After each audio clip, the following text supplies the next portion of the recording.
Okay, may ngapon sa tanan, no? Magabukas kita sa aton mga Bibles para sa aton nga sa ato nga meditation for this afternoon.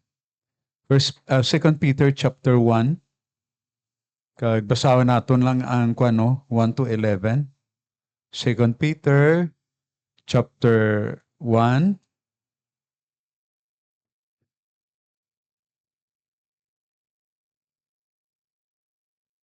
Okay? Second Peter chapter 1, 1 to 11 lang. Kita no? Okay? Basahon akon kini ha. Just follow with your eyes there with your Bible. Okay? Simon Peter, a servant and an apostle of Jesus Christ, to them that have obtained like precious faith with us through the righteousness of God in our Savior, Jesus Christ. Grace and peace be multiplied unto you through the knowledge of God and of Jesus our Lord, according as his divine power hath given unto us all things that pertain unto life in godliness, through the knowledge of him that hath called us to glory and virtue, whereby are given unto us exceeding great and precious promises, that by this ye might be partakers of the divine nature, having escaped the corruption that is in the world through lust. And beside this, giving all diligence, add to your faith virtue, and to virtue knowledge, and to knowledge temperance, and to temperance patience, and to patience godliness, and to godliness brotherly kindness, and to brotherly kindness charity.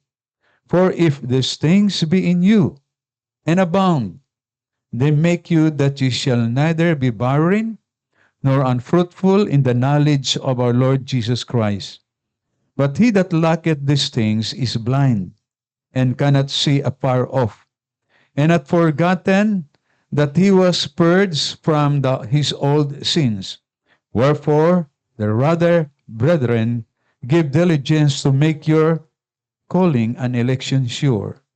For if you do these things, ye shall never fall. For so an entrance shall be ministered unto you abundantly into the everlasting kingdom in our Lord and Savior, Jesus Christ.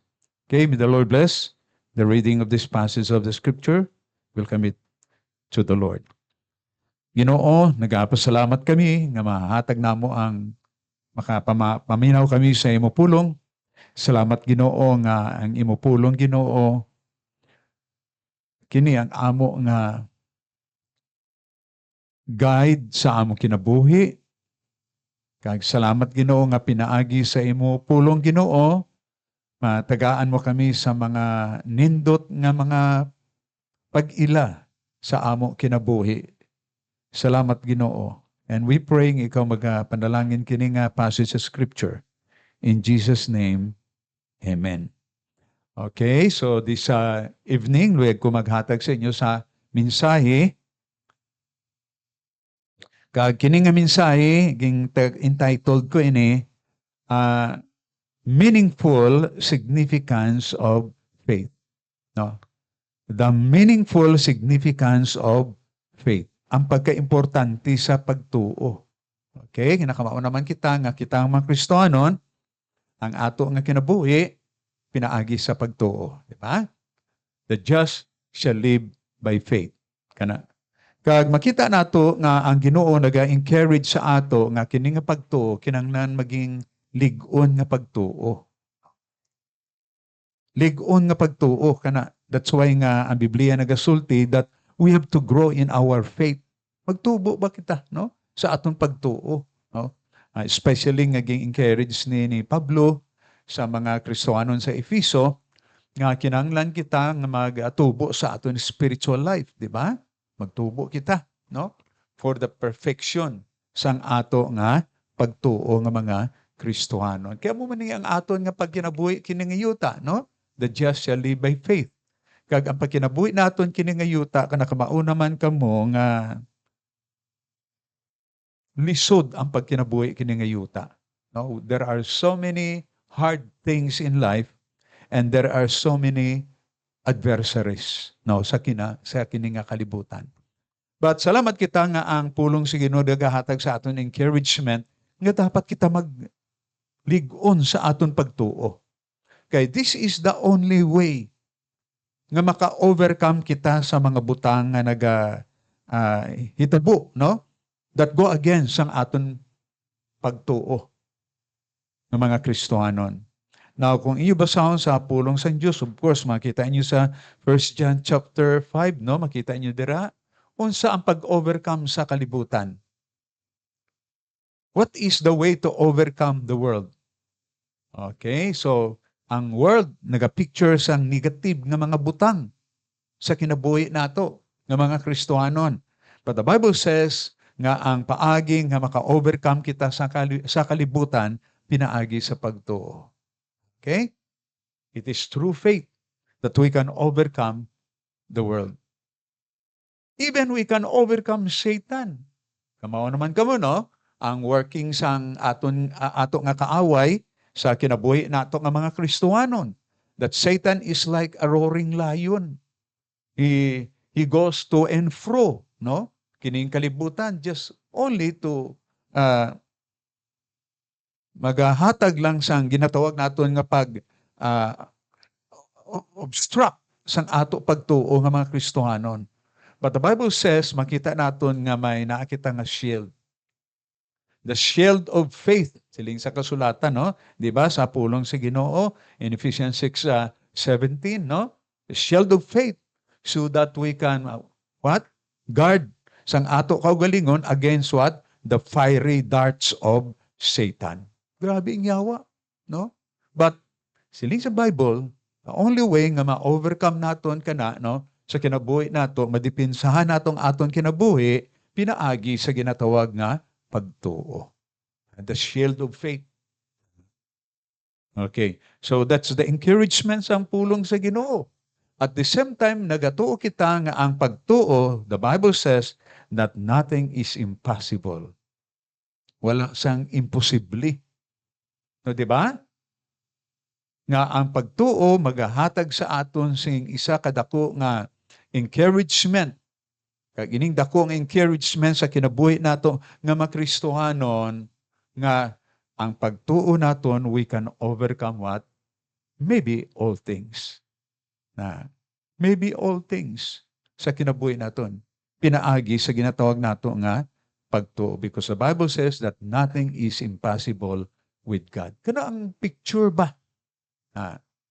The reality sang pagtuo, no, sa kinabuhi nato nga mga Kristohanon. So the question is, how's your faith? Kamusta ang imong pagtuo? The just shall live by faith. So the question is, kamusta aton pagtuo? Kamusta aton pagtuo right now sa pagkinabuhi nato nga mga Kristohanon? You know, when Jesus Christ will come again, siling sa pulong sa Ginoo, sinya kung mag-anhi siya, shall he find faith in this world. Mag-anhi siya, madiskubrihan niya bala, makita niya ang tinuod nga may pagtuo, no? Especially sa ato nga mga Kristohanon. Shall he find faith when he comes? Kaya ba? So kita nga mga Kristohanon, it is for us, kay maunaman kamo nga ang confirmation sang ginatawag naton nga the goodness of the Lord, the confirmation of course, kaluwasan, di ba? When He comes. And the confirmation of our activities sa ato pagkinabuhi ng Kristohanon, what we are doing in this life is on the basis ng pagtuo. You see? Kung lig-on mo pagtuo, you are what? A victorious Christian. Kagluya ang aton pagtuo, kamao naman kamo kana ba? We have no expectation someday thereafter. Maluya ang aton pagtuo ng mga Kristohanon. Okay, so this time, Lord, maghatag sa inyo sang kahulugan sang ginatawag nga pagtuo sa kinabuhi nato nga mga Kristohanon. Ang imo pagtuo sa imo kinabuhi sa Ginoo kag unsa kini nga kahulugan nga pagtuo nga imo nadawat, may mga Kristohanon nga dili nila na appreciate ba? What I mean to say, dili nila na kita ba ang value sa pagtuo nila sa kay Kristo? Value of having faith, no? Sang ila kinabuhi sa Ginoo. Okay, now, una, sa verse 1, kung inyo lang taon dira, you talk about the meaningful significance of faith. Kay kini nga pagtuo, makita nato, isa ini ka pagtuo nga makita nato nga ginaposes nato nga mga Kristohanon. We possess this faith, no? That's why gingamit dira sa pulong sa Ginoo, ang gingamit siya po nga kini nga passage sa scripture, no? Nga siling niya, that have obtained like precious faith. Nagasulat siya sa mga Kristohanon, no? Kung asa sila nga nakadawat sang the same faith. Pareho nga pagtuo. Now, it means to say like this. Kang kini nga pagtuo is what you call, ginatawag natin diri is what you call that equality of faith. Na equality of faith. There is what you call impartiality of faith. The same faith mo. Now, kung inyo basahon actually sa pulong sa Ginoo, makita ninyo dira sa 1 Corinthians chapter 12 verse 13, kana nga passage ng scripture, nga ang kaluwasan nagabot sa mga Hudiyo, sa mga Gentiles, bound or free. Bound or free. It means to say nga, ini nga kaluwasan sa pagtuo, nadawat ini, bisan kinsa ang imo nga race, di ba? Bisan unsang imo nga sitwasyon, either you are a slave or not a slave.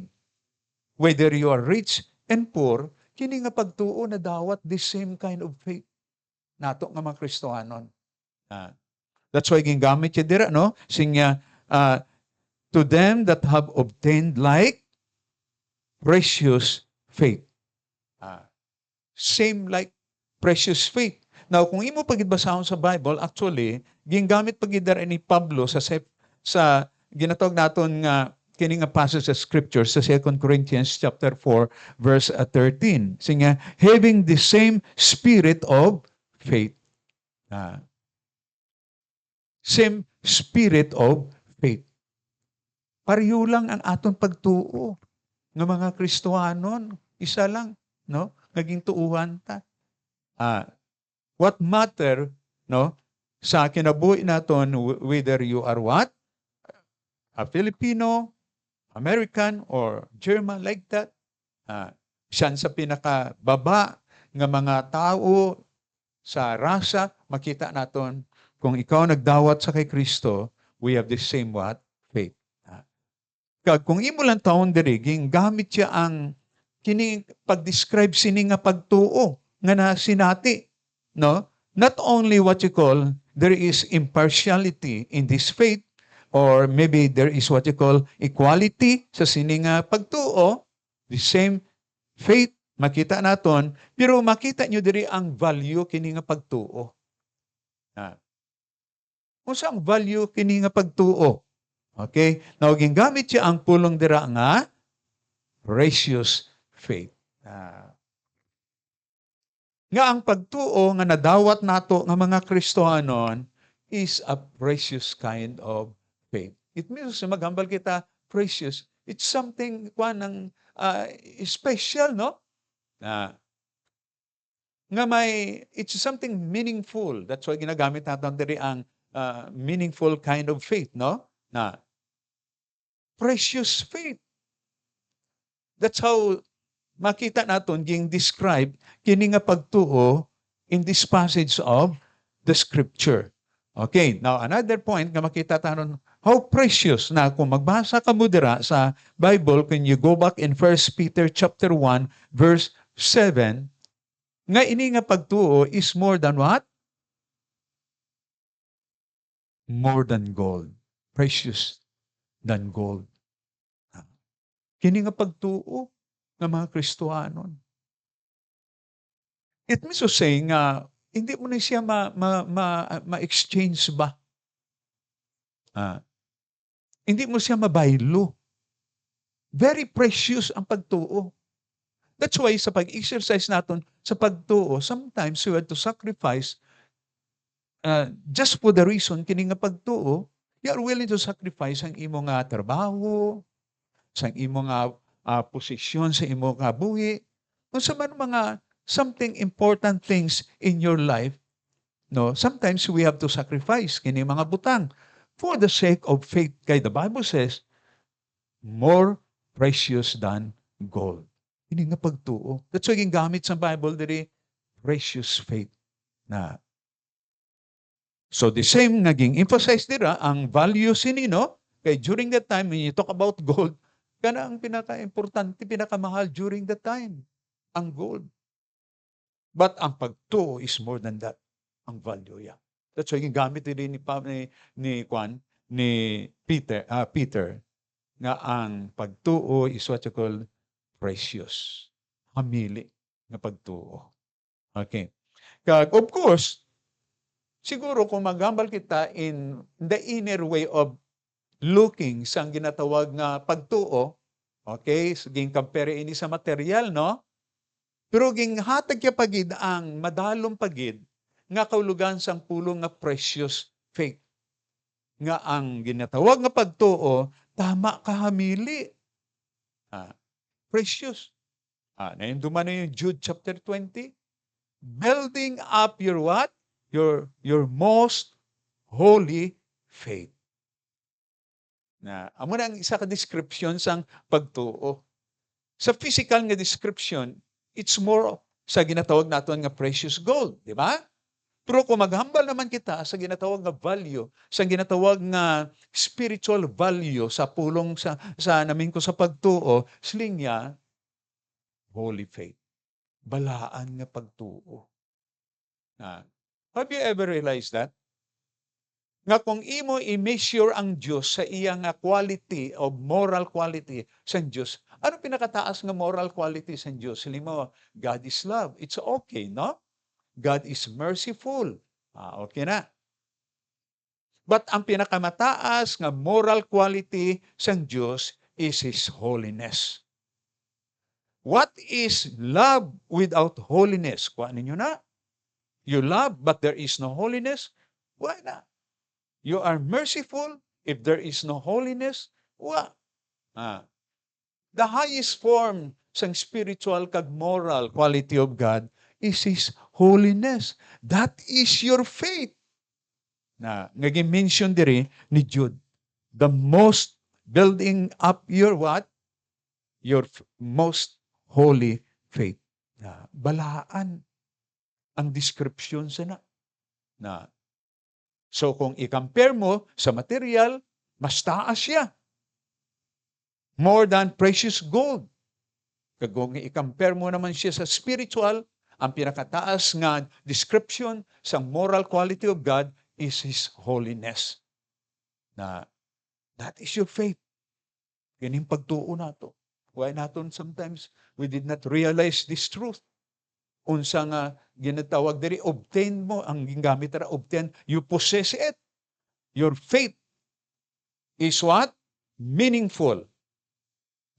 You possess, obtain. It means to say, you possess it in your life. There's something precious there. Nga pagtuo, nga ginhuman sa Ginoo sa ato nga kinabuhi. That is the experience of faith. Nato nga mga Kristohanon.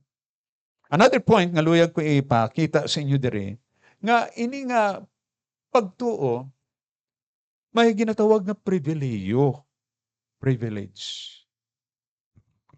Okay. Unsa ini nga privilege, okay? Naa din na sa verse 2 and 3, no? Okay? Dira. Una nga privilege dira nga makita ninyo sa verse 2, no? Makita niyo dira siya, grace and peace be multiplied unto you. Okay. That's a privilege of faith. You will experience the grace of God. And you will experience the peace of God. Wala naman ini, no? Ang pulo nga peace with God, kag peace of God.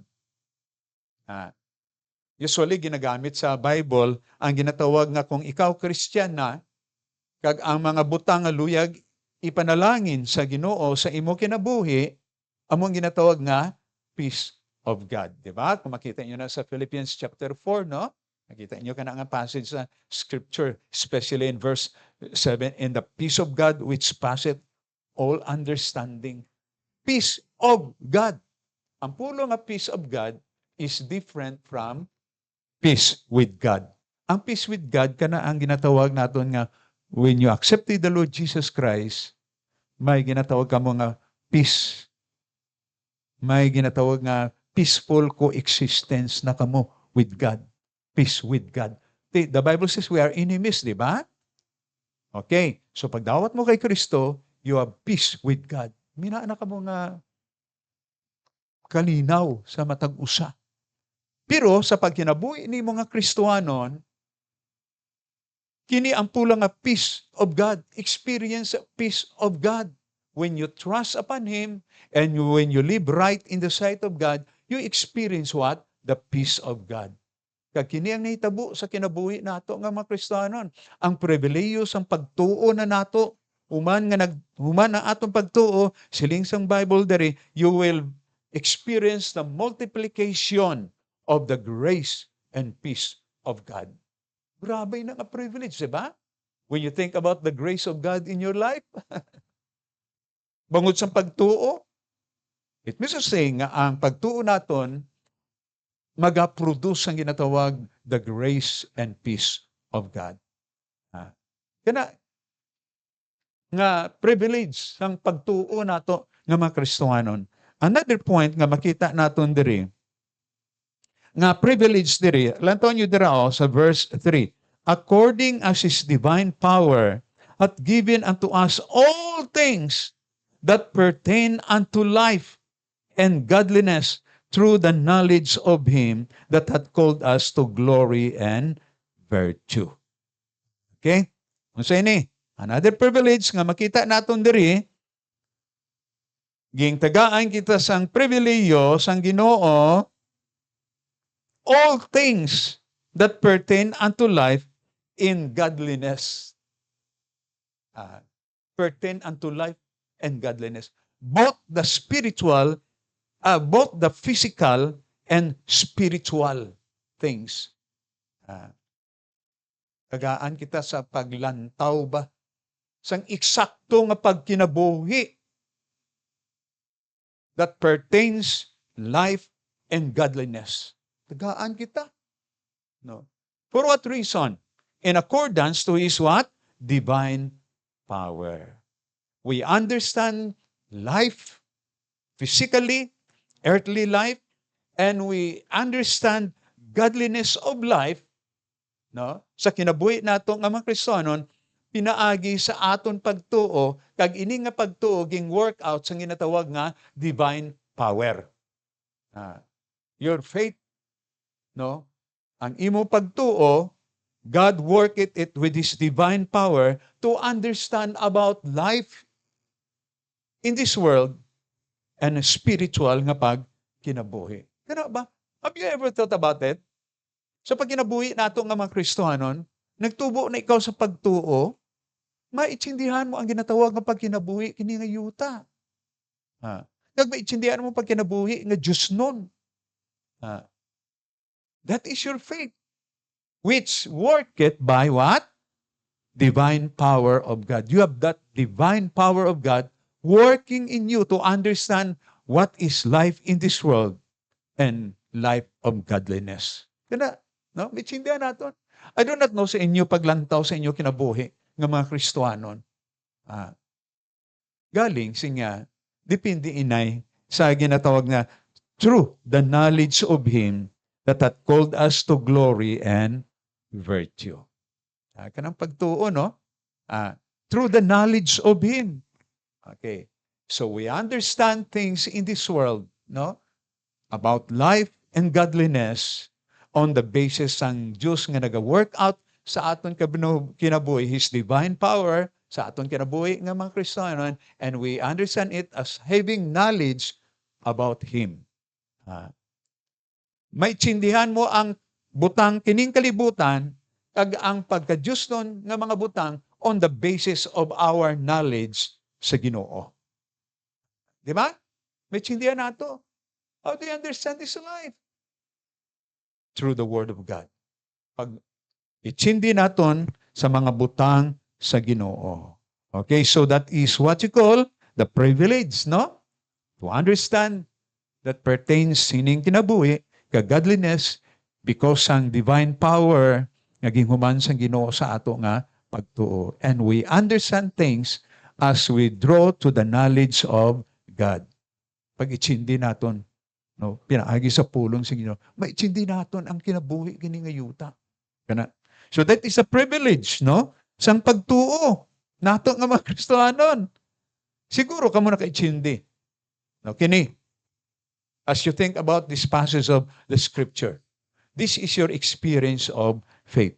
Another point nga makita naton diri, may mga promises ang Ginoo sa pagtuo. Okay?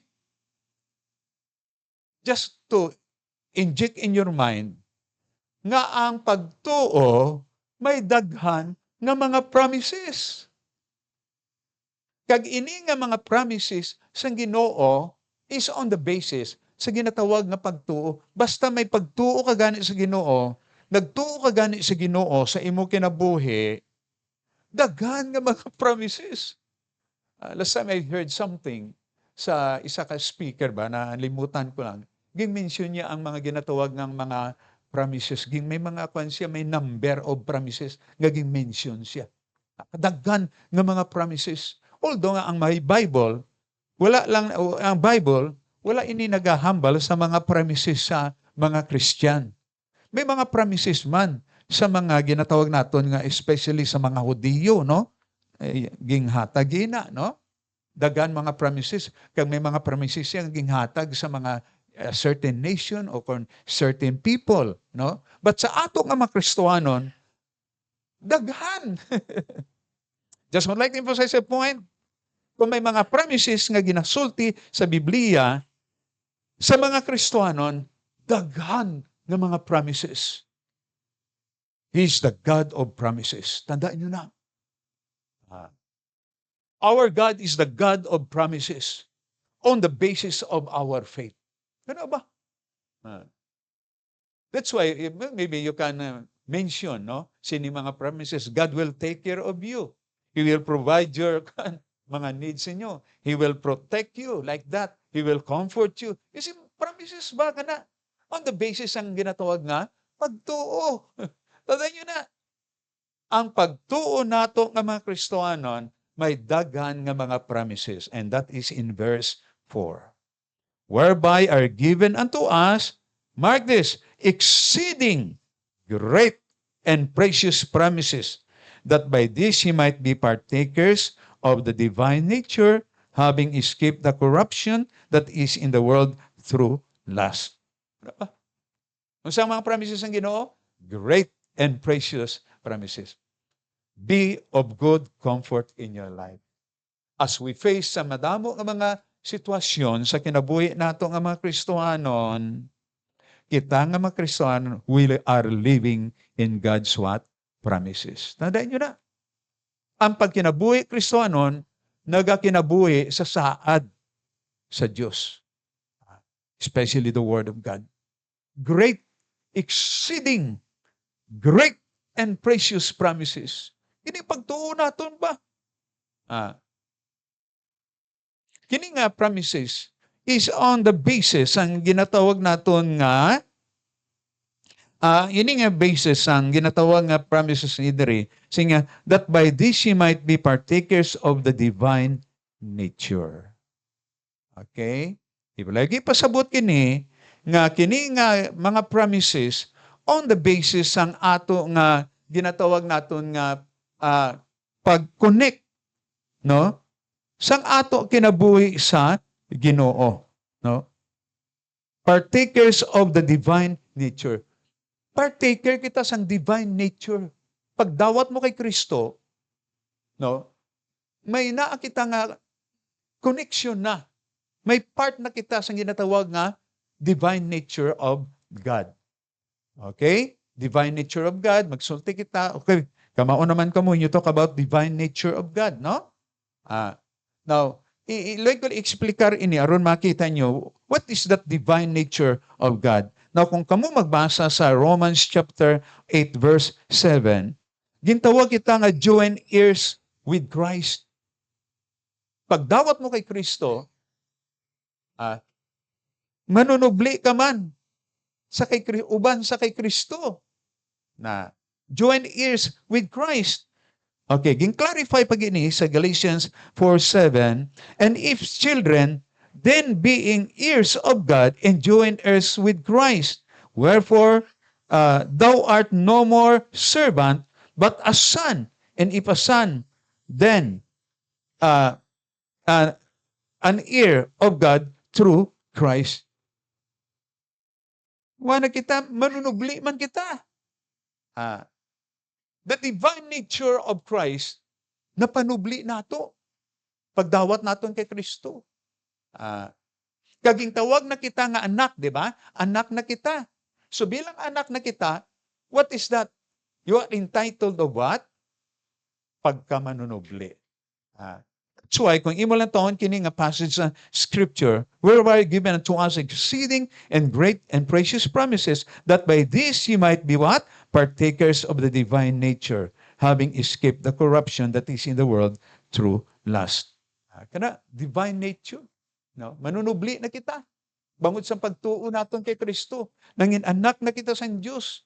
Whatever about God, the same that we possess in life. Kini. Kag ang saad, kini, no, naging human sang Ginoo sa ato kinabuhi, no, partakers of the divine nature, ging sa aran kita sang great and precious, exceeding great and precious what? Promises. Have you ever thought? Nga manunubli na, upod ka na, manunubli kay Kristo, kag manunubli ka, uban sa Diyos. And whatever things of God, you are entitled of it. You have divine nature. You are entitled of it. Kag ining mga entitled nga ginambal, mga exceeding great and precious promises, you are entitled of it. Have you ever thought about it? It's because of our faith na nagdala sang relasyon sa Diyos that we have that divine nature. Okay? So, kini, na luwag naton ipakita sa inyo. Salamat kita sa Ginoo. Sa kini nga pagtuo, tama ka, meaningful, no? Nga may dako nga kulugan, kini nga pagtuo nga ginguman sang Ginoo sa ato kinabuhi. Tigin tawag man kita gani nga kung sa Bible nga we are adopted, no? Adopted. So kung adopted ka, legal adoption, may pribileyo ka, no? Sa mga butang sa tao nga nag-adopt sa imo, whatever it be, no? Okay, so we have that divine nature nga napanubli, no? Bangod sa aton pagtuo, kag because of this, ang exceeding great and precious promises naa ging guarantee sa kinabuhi nato nga mga Kristohanon. Now, hatag lang ko diri sa second to the last nga pangunahuna about sining ginatawag nga meaningful significance of faith. Pagtuo nato nga mga Kristohanon, ginatawag ini nga prominence of faith. What is really faith? What is really faith? Unsa jud ang ginatawag nga pagtuo? Anong prominente nga makita naton sa pagtuo? Ha? What is really real faith? Sa kinabuhi nato nga mga Kristohanon, what is really real faith? Okay? So lantaw naton ang prominence of faith. Makita niyo that is in verse 5 going to 8. Okay? Halata niyo dire. And beside this, giving all diligence, add to your faith virtue, and to virtue knowledge, and to knowledge temperance, and to temperance patience, and to patience godliness, and to godliness brotherly kindness, and to brotherly kindness charity. Prominence of faith. Anong prominente sang pagtuo? Karakter. Tinuod pagtuo mo? Prove it sa ginatawag nga karakter. Kaya ang ginatawag nga change of life, pwede man kung di ka Kristohanon, pwede ka man faithful sa pagsimba sa Ginoo, no? Paghimo sang ilikoton sa Ginoo. Pero galing ang batasan mo lahi. Lahi.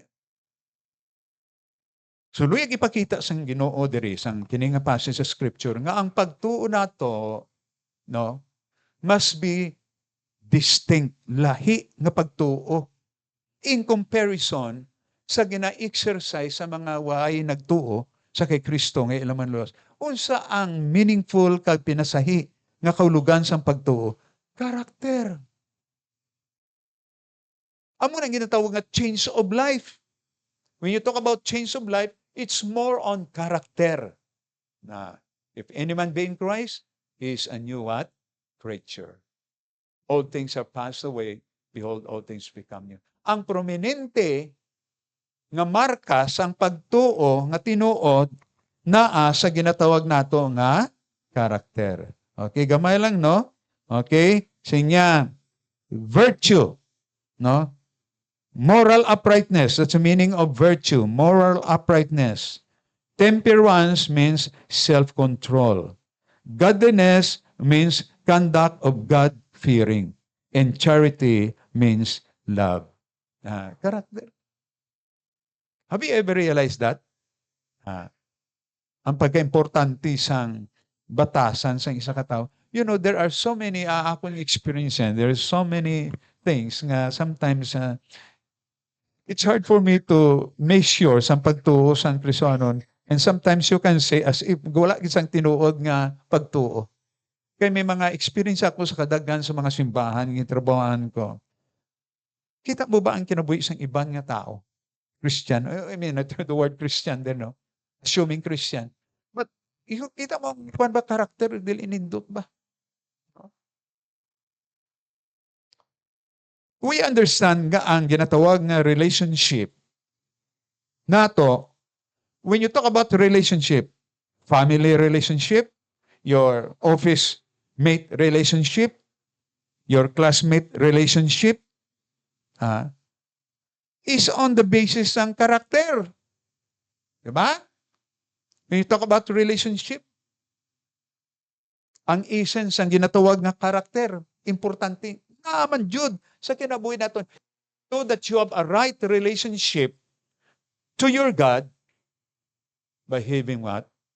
Karakter. Maayo nga batasan. Because God is the God of love, He is compassionate God, diba? He's a merciful God. Kanang Diyos nato.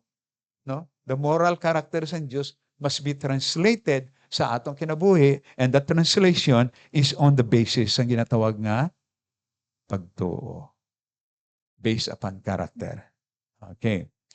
Okay. So, kana, ang prominente sang kaulugan sang pagtuo, batasan. Batasan.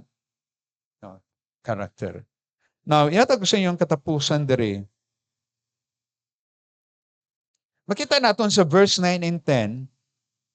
Verse 9 and 10, ging question ang ginatawag nato nga pagtuo. Ging lantaw ba? What is really faith there?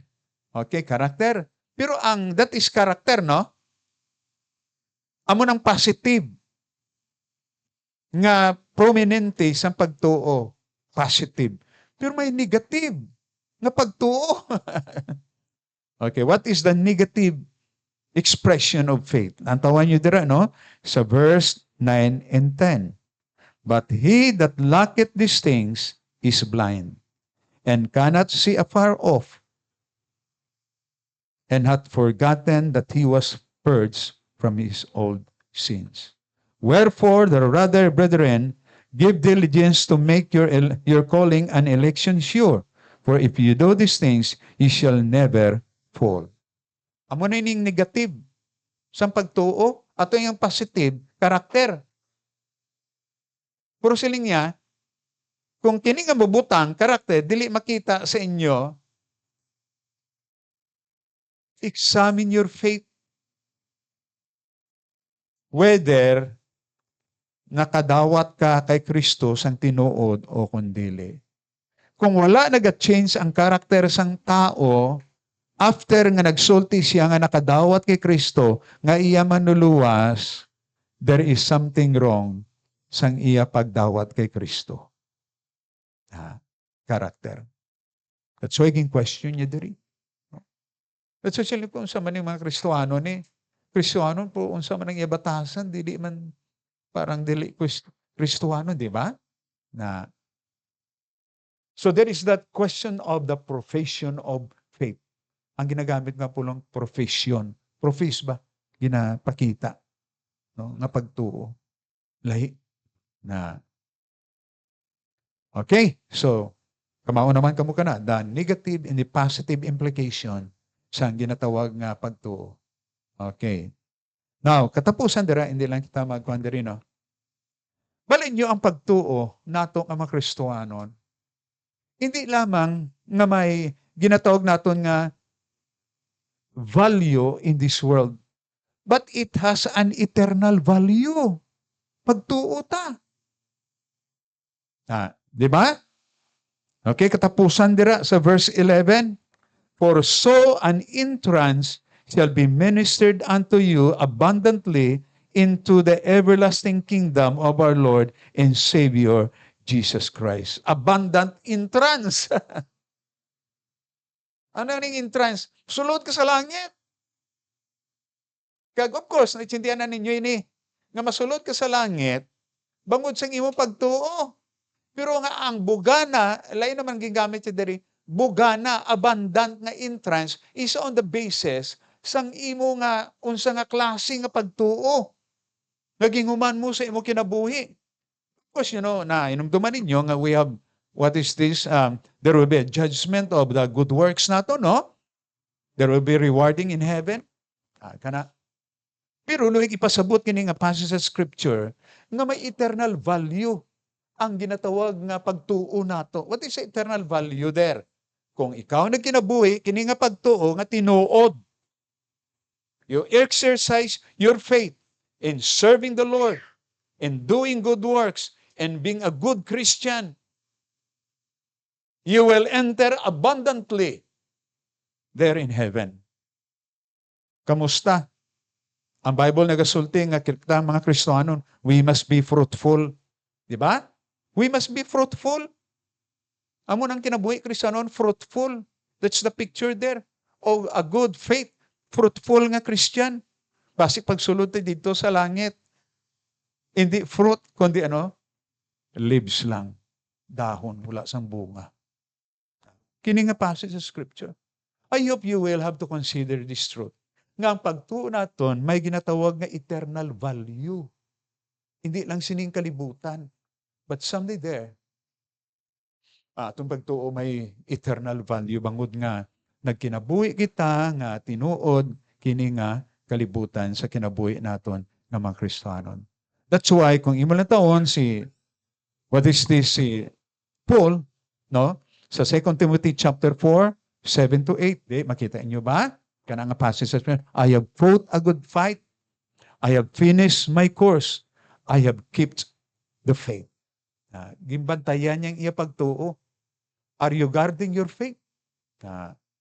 Are you guarding your faith? Nga isa ka pagtuo nga masulti naton a meaningful and significant kind of faith. Kabay pa ini nga mensahe maghahatag sa aton sa encouragement sa paglantaw sang value sang imo pagtuo nga ginhuman sa Ginoo sa imo kinabuhi.